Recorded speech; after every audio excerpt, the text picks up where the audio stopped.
Class 9th civics chapter number 1 लोकतंत्र।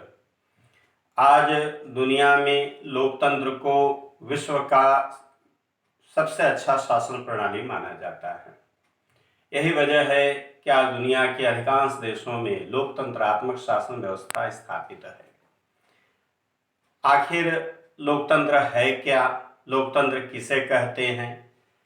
तो लोकतंत्र को अंग्रेजी भाषा में डेमोक्रेसी कहते हैं और यह जो डेमोक्रेसी शब्द है वो यूनानी यानी कि ग्रीक भाषा के दो शब्दों डेमोस और क्रेसिया से मिलकर बना है।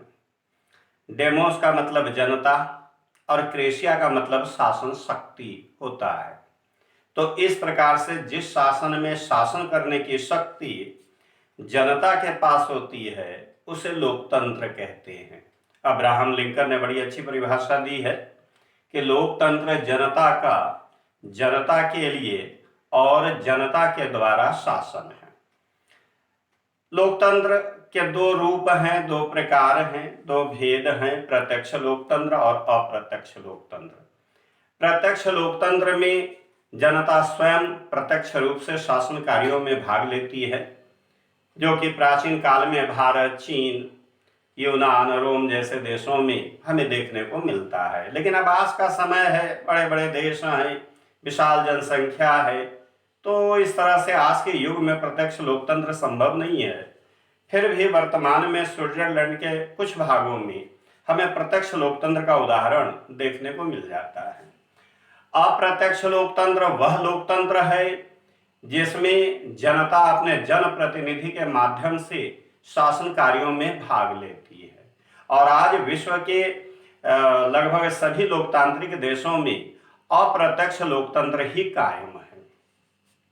लोकतंत्र की अपनी कुछ विशेषताएं भी हैं।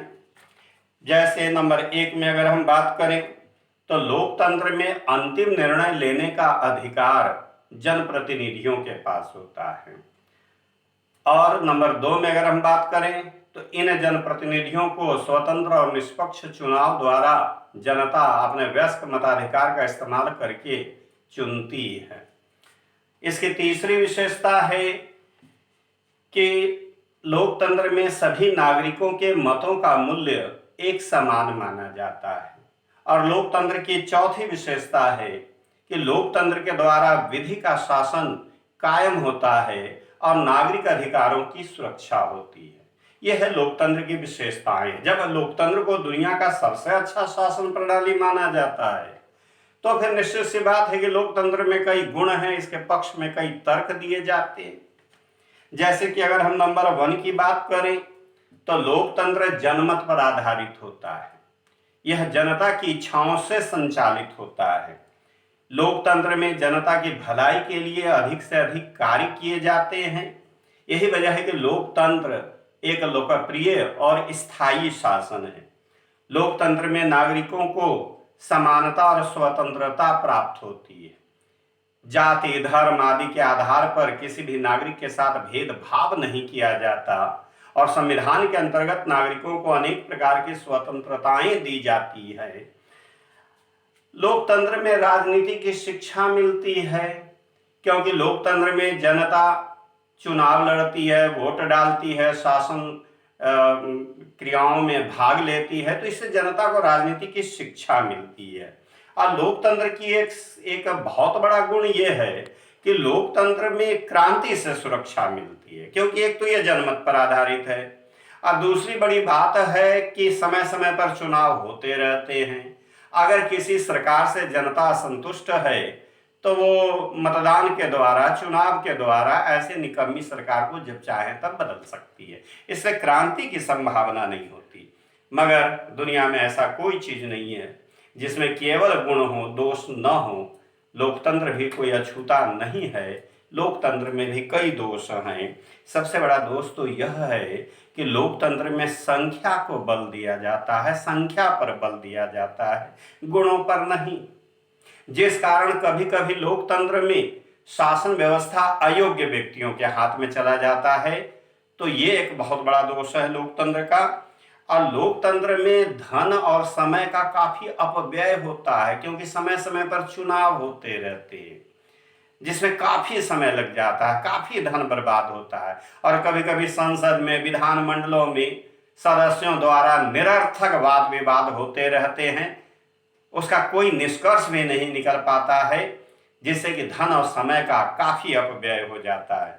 लोकतंत्र में दलगत बुराइयां भी देखने को मिलती हैं, क्योंकि राजनीतिक दलों के बिना हम लोकतंत्र की कल्पना तो कर नहीं सकते, और राजनीतिक दल अपने स्वार्थ की पूर्ति के लिए अनेक प्रकार के कार्य करते रहते हैं, जिससे कि सरकार अस्थिर हो जाती है। और खास करके चुनाव के समय तो सभी राजनीतिक दल, प्रायः सभी राजनीतिक दल एक दूसरे पर झूठे आरोप प्रत्यारोप करते रहते हैं, जिससे कि सामाजिक वातावरण बड़ा ही कटुतापूर्ण, तनावपूर्ण हो जाता है।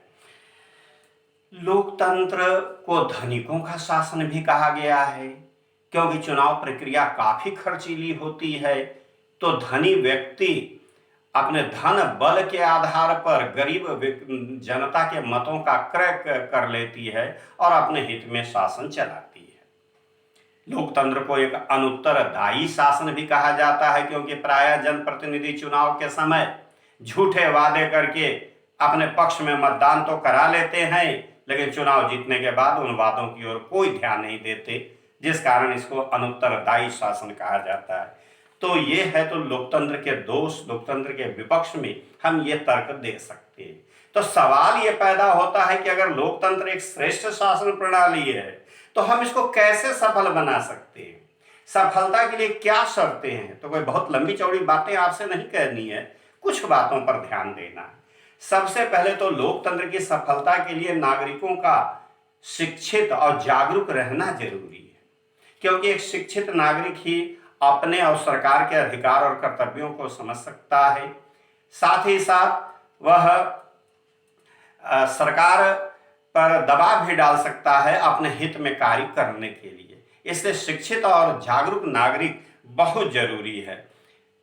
स्थानीय स्वशासन होना चाहिए, क्योंकि स्थानीय स्वशासन से लोकतंत्र की राजनीति की प्राथमिक शिक्षा प्राप्त होती है। यही कारण है कि जिस देश में स्थानीय स्वशासन होते हैं, वहाँ लोकतंत्र की जड़ें काफी मजबूत होती है। और एक बहुत बड़ी बात पर ध्यान देना है कि लोकतंत्र की सफलता के लिए आर्थिक और सामाजिक समानता होनी चाहिए। अमीरी और गरीबी के बीच बड़ी गहरी खाई नहीं होनी चाहिए। जाति, धर्म आदि का भेदभाव नहीं करना चाहिए, तभी लोकतंत्र कायम रह सकता है। तो बेटा, ये है लोकतंत्र चैप्टर नंबर 1। बातें आपके समझ में आई होगी। चैप्टर में ही समाप्त करता हूँ। Thank you.